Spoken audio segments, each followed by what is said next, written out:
हीरे मोती मैं बिखराऊं गली गली,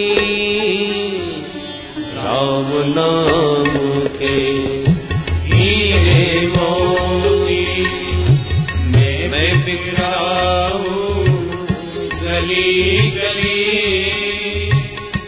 ले लो रे कोई राम का प्यारा, ले लो रे कोई श्याम का प्यारा, शोर मचाओ गली गली, राम नाम के हीरे मोती मैं बिखराऊं गली गली। ले लो रे कोई राम का प्यारा, ले लो रे कोई श्याम का प्यारा, शोर मचाऊं गली गली, राम नाम के हीरे मोती। राम राम सिया राम राम जय जय राम राम सिया राम राम राम सिया राम राम जय जय राम राम सिया राम सिया राम राम जय जय राम राम सिया राम राम सिया राम राम जय जय राम राम सिया राम। माया के दीवानों सुन लो, एक दिन ऐसा आएगा, माया के दीवानों सुन लो, एक दिन ऐसा आएगा। धन दौलत और माल खजाना यहीं पड़ा रह जाएगा, धन दौलत और माल खजाना यहीं पड़ा रह जाएगा। सुंदर काया माटी होगी, सुंदर काया माटी होगी, चर्चा होगी गली गली, राम नाम के हीरे मोती मैं बिखराऊं गली गली।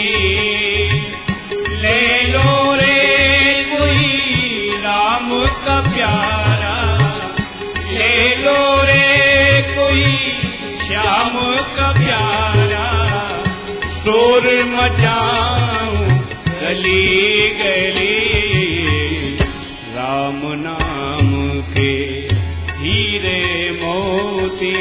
राम राम सिया राम राम जय जय राम राम सिया राम राम राम सिया राम राम जय जय राम राम सिया राम राम सिया राम राम जय जय राम राम सिया राम राम सिया राम राम जय जय राम राम सिया राम।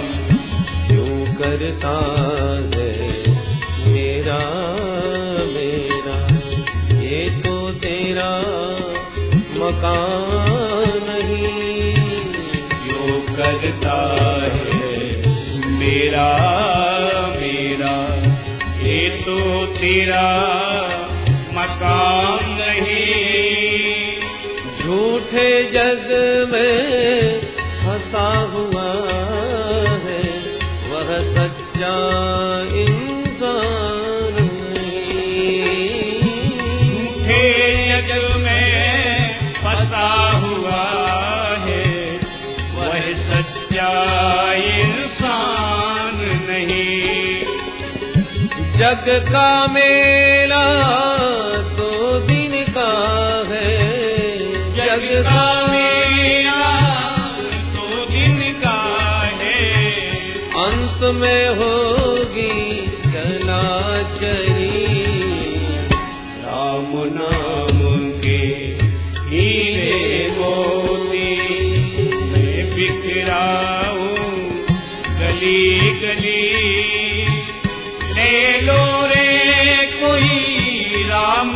प्यारा, ले लो रे कोई श्याम का प्यारा, शोर मचाऊं गली गली, राम नाम के हीरे मोती। राम राम सिया राम राम जय राम राम सिया राम, सिया राम राम राम सिया राम राम जय जय राम राम सिया राम, राम राम सिया राम राम जय जय राम राम सिया राम, सिया राम राम राम सिया राम राम जय जय राम राम सिया राम। जिन जिन ने यह मोती लूटे, वह तो माला माल हुए।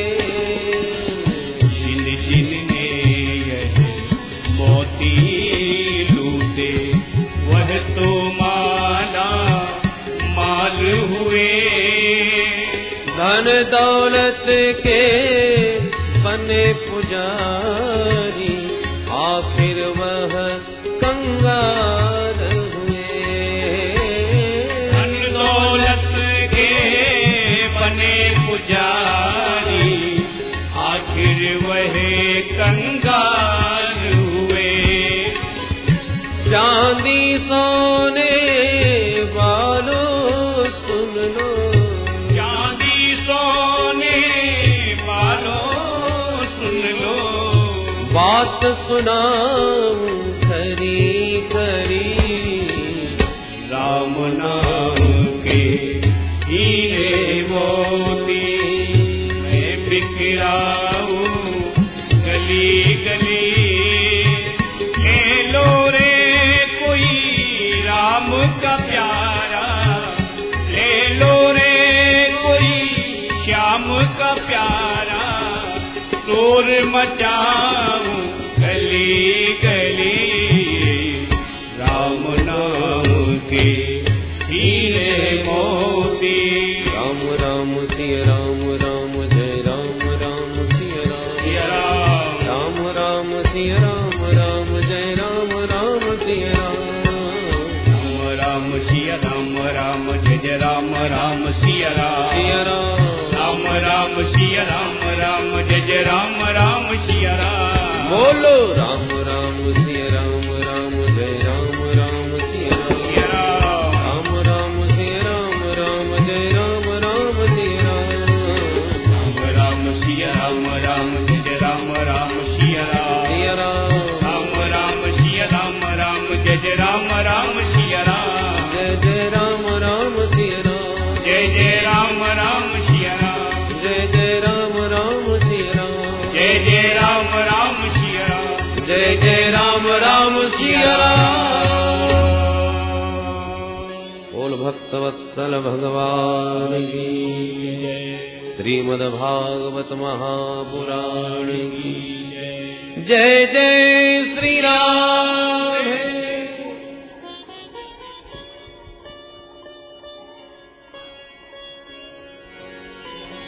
मनोस्तु शतरूपायां तिस्रः कन्याश्च जज्ञिरे, आकूतिर्देवहूतिश्च प्रसूतिरिति विश्रुताः। आकूतिर्देवहूतिश्च प्रसूतिरिति विश्रुताः। परम मंगलमय भगवत स्वरूप श्रीमद्भागवत महापुराण अंतर्गत तृतीय स्कंध में आपने श्रवण किया। मनु महाराज की 3 बेटियां आकूति, देवहूति और प्रसूति। उनमें से आपने मध्यम पुत्री देवहूति जी का चरित्र श्रवण किया। मनु महाराज की बड़ी बेटी आकूति देवी जी का विवाह रुचि प्रजापति के साथ पुत्रिका धर्म का आश्रय लेकर हुआ। पुत्रिका धर्म इसे कहते हैं कि हमारी बेटी से जो पहला बेटा होगा उस पर हमारा अधिकार होगा।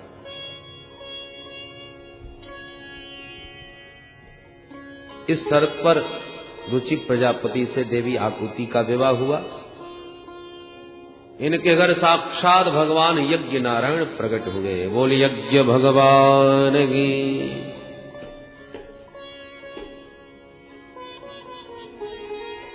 दक्षिणा नाम की कन्या से इनका विवाह। यज्ञ पत्नी दक्षिणा,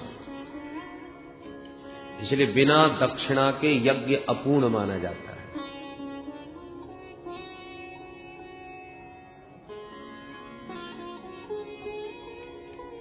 सुखदेव जी कहते हैं, परीक्षित, मैत्रेय मुनि विदुर जी को ये प्रसंग सुनाते हुए बोले कि विदुर जी,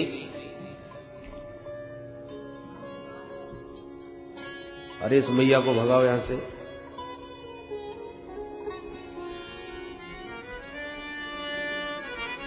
या शांति से बैठी है।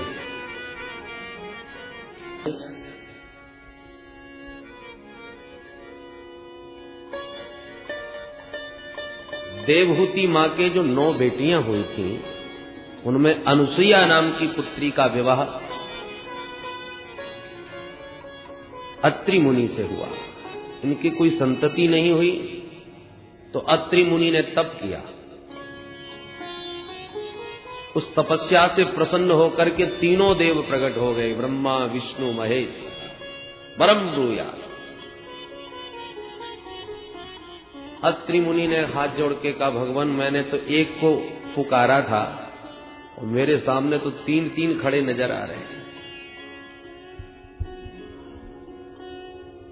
भगवान मुस्कुरा करके बोले, भो अत्रि, हम नत्री, हम देखने में 3 हैं पर वस्तुतः 3 नहीं है, एक ही समझिए। बोलो तुम्हें क्या चाहिए? बोले महाराज मैं तो संतान की कामना करता हूं। तो तीनों ने ही तथास्तु कह दिया।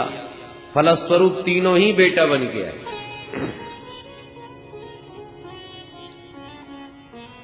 ब्रह्मा जी के अंश से अनुसुईया के गर्भ से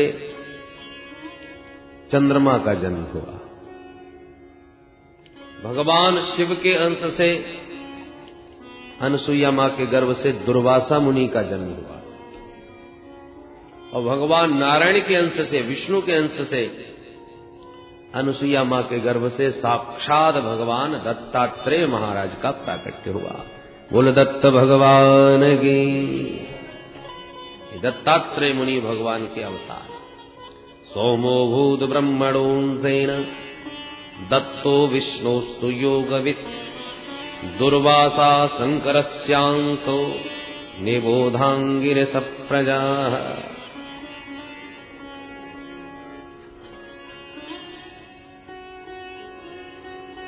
मैत्रेय जी कहते हैं, विदुर जी,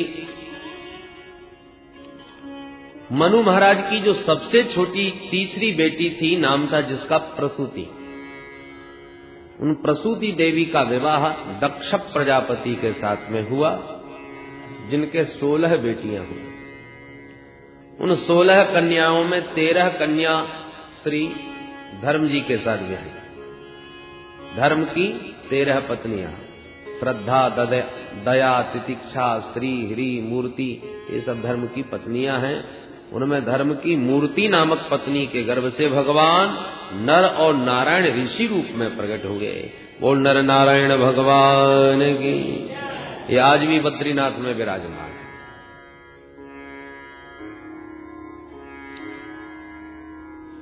प्रजापति दक्ष की 13 बेटियां धर्म को ब्याही, एक बेटी अग्निदेव को ब्याही जिनका नाम स्वाहा देवी, एक बेटी पितरों को ब्याही जिसका नाम स्वधा देवी, और एक बेटी भगवान शंकर को ब्याही जिनका नाम सती देवी। शिव पत्नी सती के कोई संतति नहीं हो सकी, क्योंकि एक बार दक्ष ने भोलेनाथ का अपमान किया, जिसको सह न सकी और माता सती ने अपना शरीर ही यज्ञ में त्याग दिया। विदुर जी चौंक पड़े। मैत्रेय जी से पूछा, भगवान आश्चर्य होता है, भगवान भोलेनाथ परम सुशील स्वभाव के हैं, साक्षात करुणा अवतार हैं, दया मूर्ति हैं, शिव का अर्थ ही कल्याण है। ऐसे कल्याण स्वरूप भगवान शिव से भला दक्ष ने द्वेष क्यों किया? और क्या इतना द्वेष किया जिसके फलस्वरूप माता सती को शरीर त्यागना पड़ा? कृपा करके इसका कारण बताइए।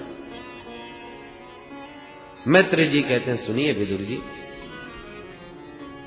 एक बार पितामह ब्रह्मा ने समस्त देव परकर के बीच अपने प्रिय पुत्र दक्ष को प्रजापति घोषित कर दिया। प्रजापति का पद पाते ही दक्ष को बहुत अहंकार आ गया, अभिमान ग्रसित हो गए। जब इनका स्वागत समारोह आयोजित किया गया, जिसमें बड़े बड़े देवता महात्मा सब इकट्ठे हुए और उस अपनी स्वागत सभा में प्रवेश किया प्रजापति दक्ष ने, तो सभी सभासदों ने खड़े होकर सम्मान किया, स्वागत किया। आइए आइए महाराज, सुस्वागतम। दक्ष अहंकार में चारों तरफ दृष्टि घुमाते हुए सभा में प्रवेश किए और अपने स्वागत में खड़े हुए लोगों को देखकर गदगद हो गए। अचानक दृष्टि पड़ी कि 3 लोग खड़े नहीं हुए हैं, ब्रह्मा विष्णु महेश। तो ब्रह्मा विष्णु को देख करके तो कुछ नहीं बोला, पर भगवान शिव को देख करके तो लाल पीला हो गया।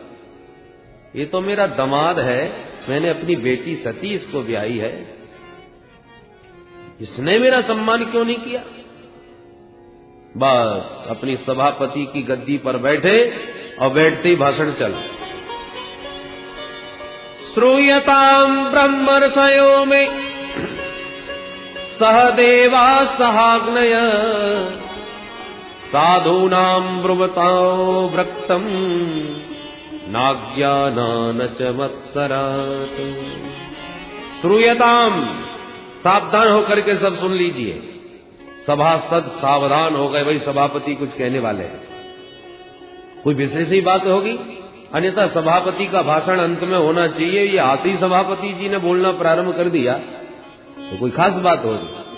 सब सावधान हो गए, क्या कहना चाहते महाराज? दक्ष ने का सिर्फ एक ही बात कहना चाहूंगा कि विशिष्ट लोगों में विशिष्ट लोगों का ही आगमन होना चाहिए। सभ्य समाज में एक भी असभ्य व्यक्ति आके बैठ जाए तो सभा का स्वरूप बिगड़ जाता है। सब एक दूसरे का मुंह देखने लगे, भाई यहां असभ्य कौन दिखाई पड़ रहा है? ये दक्ष ने किसको इशारा किया, किसके बारे में कह रहे हैं ये? दक्ष ने कहा, इधर उधर क्या देख रहे हो, तुम्हें ये शंकर दिखाई नहीं पड़ रहा? राम राम। शिष्ट लोगों में बैठता तो शिष्टाचार आता। प्रेता वासेषु घोरेषु, 24 घंटे भूत प्रेतों के संग में घूमने रहने वाला क्या शिष्टाचार और सभ्यता को समझेगा? ये तो हमारे लिए कलंक है। अयम तो लोकपालानाम यशोगुणो निरपत्रपः। हम लोकपालों में हमारी प्रतिष्ठा को धूमिल करने वाला है। अयम तो लोकपालानाम यशोघ्नः। हम सब लोकपालों के बीच में बैठ करके हमारी यश को ये धूमिल करता है, नष्ट करता है। निरपत्रपः, निर्गता त्रपा लज्जा, अर्थात लज्जा तो इसमें बिल्कुल भी नहीं रही, निर्लज्ज है। बुरी तरह गालियां देना प्रारंभ कर दिया। पर एक संत तो कहते हैं ठीक ही कह रहा है। क्या ठीक कह रहा है भाई? पुलिस ने क्या कहा? अयम तो लोकपालानाम यशोघ्नः। ये हम लोकपालों के यश को धूमिल कर देता है। तो ठीक ही बात है। मुख्यमंत्री जी की सभा है, चारों तरफ से उनकी जय जयकार जिंदाबाद के नारे पड़ रहे हों और उसी समय अचानक प्रधानमंत्री जी आ जाएं तो सारी जनता मुख्यमंत्री को छोड़ के भागेगी कि नहीं? तो उनके सामने अपने से बड़ा कोई महान व्यक्तित्व आ जाए तो छोटा व्यक्तित्व धूमिल हो जाता है उसके सामने। तो भगवान शिव का ऐसा प्रभाव है, ऐसा तेज है, ऐसा वैभव है कि जहां भी जाते हैं बड़े बड़े लोकपालों का यश इनके सामने धूमिल हो जाता है। निरपत्रपः, एक अर्थ तो निर्लज्ज, दूसरा अर्थ करते हैं निर्गता अपसमन्तात् त्रात्राणम रक्षणम येषाम तान। निरपत्रपः अर्थात संसार में जिनका कोई भी त्राण करने वाला, रक्षा करने वाला नहीं, संसार में जिसका कोई भी रक्षक नहीं होता, ऐसे अनाश्रितों को रक्षा प्रदान करने वाले, आश्रय प्रदान करने वाले भगवान शंकर हैं। एक बार भूत प्रेत सब रोते रोते आ गए, भोलेनाथ कहां जाए। किसी के घर में जाने की कोशिश करते हैं तो वही छू छक्का करके, मंत्र पढ़ा करके, बोतल में बंद करा के गड़वा देता है। कोई भी अपने घर में नहीं घुसने देता हमको। भोलेनाथ ने कहा तो सबको छोड़ो, मेरे घर आ जाओ। और सबको बुला बुला के अपने घर का मेहमान बना लिया, अपने घर का सदस्य बना लिया। और जब विवाह हो रही थी तो देवताओं ने खूब हाथ जोड़ के कहा, महाराज इनको बारात में मत ले जाना, नहीं विवाह होना मुश्किल हो जाएगा। भोलेनाथ ने कहा विवाह हो गए या 10 बार न हो गए, पर हमारे सदस्य हैं, हमारी शादी में जरूर जाएंगे। फिर भगवान को कहना पड़ा, फिर ठीक है आप अपनी बारात लेके बाद में ही आना, हम लोग अलग चलेंगे। जिनको आश्रय दिया भोलेनाथ ने, उसे कभी नहीं त्यागा। ऐसे शरणदाता है, ऐसे परम शरण है। एक बार ऐसे सांप बिच्छू रोते आए गए, हमको क्यों पैदा किया महाराज, तुम्हें क्या समस्या है। महाराज जो देखता है वो हमारा मुंह कुचल के ही फेंक देता है, मार ही डालते हैं, दुनिया वाले छोड़ते नहीं, इतनी घृणा हमसे है। भोलेनाथ ने कहा सबको छोड़ो, मेरे पास आ जाओ। और उठा उठा के उन सांप बिच्छुओं को ही अपने हृदय का हार बना के धारण कर लिया। भुजगेंद्र हारम, भुजंगों को भी जो अपना हार बना ले, सांप बिच्छुओं को जो अपना कुंडल बना ले। दुनिया घृणा करती है, उनको आश्रय भोलेनाथ देते हैं। आग धतूरा कोई पसंद नहीं करता, भोलेनाथ ने कहा हमको चढ़ाओ। निरपत्रपः निर्गता अपसमन्तात् त्रात्राणम रक्षणम येषाम तान। जिनका कोई रक्षक नहीं, उनको रक्षा, सुरक्षा, आश्रय प्रदान करने वाले भगवान शंकर। तो महापुरुष तो निंदा में भी स्तुति निकाल लेते हैं। भाई चश्मा है, जिस रंग का होगा वैसा ही संसार दिखेगा। आज अभिमान के रंग में रंगा हुआ दक्ष जब भगवान शिव को देखता है तो उसे दोष ही दोष नजर आ रहे हैं। निर्लज्ज है, हमारे यश को धूमिल कर देने वाला है, इसके साथ बैठने का भी धर्म नहीं। एक ने कहा तुम्हें इतने दोष दिखाई पड़ रहे हैं तो फिर बेटी क्यों ब्याह दी अपनी। जब बिटिया का हाथ सौंपा तब ये दोष दिखाई नहीं पड़े तुम्हें, उस समय अंधे हो गए थे। तो दक्ष और गर्म हो गया, ये मेरा दामाद बनेगा। मैं इसको अपनी बेटी कभी जीवन में ब्याहने वाला नहीं था। वो तो मेरे पिताश्री नहीं माने तो अपने पिता ब्रह्मा जी का वचन रखने, उनका आदेश पालन करने के लिए मैंने बेटी ब्याही थी इसको। अन्यथा कहा मेरी मृगलोचनी कन्या, और कहा ये बंदर जैसी आंख वाला शंकर। गृहीत्वा मृग सावाक्षा पाणी मरकट लोचना, मैंने मृगलोचनी कन्या का विवाह इस मरकट लोचन के साथ कर दिया। ऐसे ऐसे कटु वाक्य बोले कि नंदीश्वर जी से नहीं रहा गया। तमक करके खड़े हो गए कि अभी जवाब देता हूं इसको। और भोलेनाथ ने इशारा किया, चुप बैठो। नंदीश्वर ने कहा वाह महाराज, आपको कोई बंदर की आंख वाला बोले, ऊट पटांग आपके बारे में बात करे और मैं चुपचाप बैठा रहूं। हरि हर निंदा सुनहि जो काना, हो ही पाप गौघात समाना। स्वामी की निंदा सुनने वाले को गौघात का पातक लगता है। मैं आपका दोष न देख सकता हूं न सुन सकता हूं।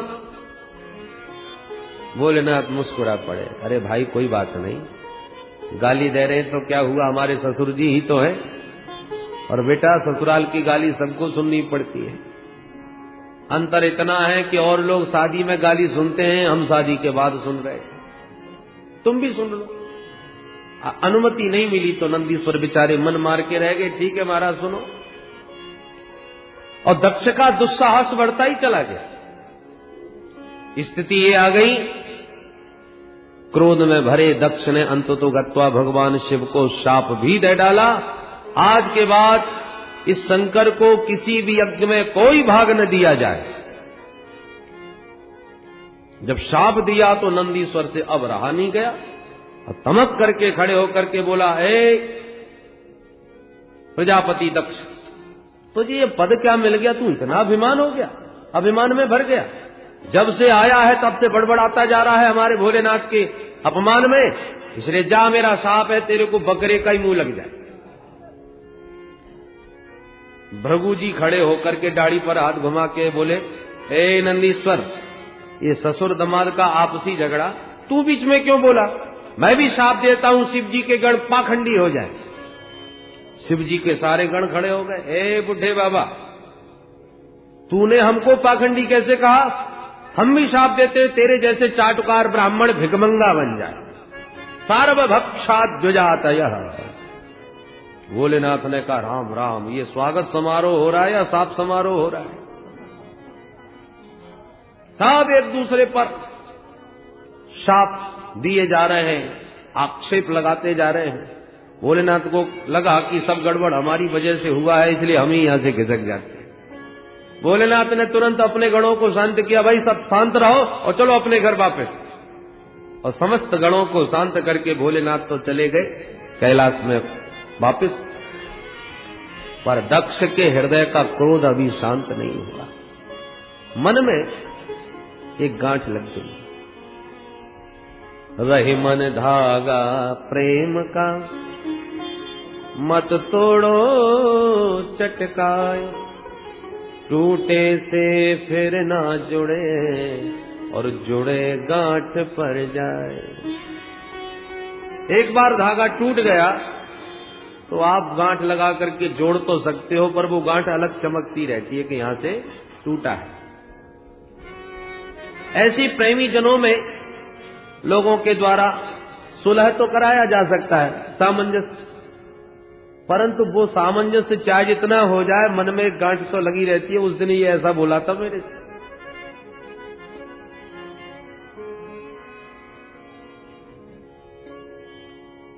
मामला शांत हो गया, पर एक बार दक्ष ने हरिद्वार में ही आकर, कनखल में जाकर एक बड़े विराट यज्ञ का आयोजन किया। ब्रह्मांड भर से तमाम देवी देवता सबके सब बुलाए गए, पर देवाधिदेव महादेव को कहीं कोई चिट्ठी पत्री नहीं, कोई निमंत्रण नहीं। भोलेनाथ अपने कैलाश में मस्त। यज्ञ की तिथि आई तो देवताओं के विमान उड़ने लगे, गड़गड़ाते में जो देवताओं के विमान हैं वो सब कैलाश पर्वत के ऊपर से निकले। देखिए, सब देवताओं को मालूम है कि भोलेनाथ इस यज्ञ में नहीं बुलाए गए, तब भी विमान देवताओं के सब भोले बाबा के ऊपर से ही निकल रहे। जब दो प्रेमियों में खटपट होती है ना, तो तीसरे लोग बड़ा फायदा उठाते हैं। मामला शांत भी हो रहा हो तो और तूल लगाते हैं। क्रोध न आ रहा हो तो आ जाए कि देखो हम अपने घर बैठे हैं और लोग हमारी ससुराल जा रहे हैं। भोलेनाथ तो कुछ नहीं, अपने आंख बंद करके अपने स्वरूप में आनंद में मस्त। पर देवी सती जी का मन डगमगा रहा है। आज सवेरे से विमानों की झड़ी नहीं टूट रही, एक के पीछे एक विमान गड़गड़ाता चला जा रहा है। आखिर के कुंभ का पर्व तो इस वर्ष है नहीं, तो ये सबके सब देवता ये हरिद्वार की तरफ क्यों भाग रहे हैं? कुछ देवांगनाओं को जब विमान में जाते देखा तो भगवती सती ने इशारे में पूछा, बहन कहां जा रही हो? देवांगनाओं ने कहा, अरे बहन तू अभी ससुराल में ही बैठी है क्या, तुझे नहीं मालूम? अरे तेरे मायके में तेरे पिता ने कितना बड़ा यज्ञ किया है, सारी दुनिया वहां भाग रही है और तू अपनी ससुराल में अभी तक बैठी है। सती जी के तो होश उड़ गए, राम राम, मेरे मायके में यज्ञ मुझे ही नहीं मालूम। सती जी मुस्कुरा के बोली, हाँ बहना हो तुम सब, चलो मैं बस अभी तैयार होके आ रही हूं। पर माता सती के मन में एक बड़ा ही द्वंद खड़ा हो गया, ये कैसे हो गया? मैं तो अपने पिता की बड़ी लाडली हूं, फिर पिताजी ने मुझे क्यों नहीं बुलाया?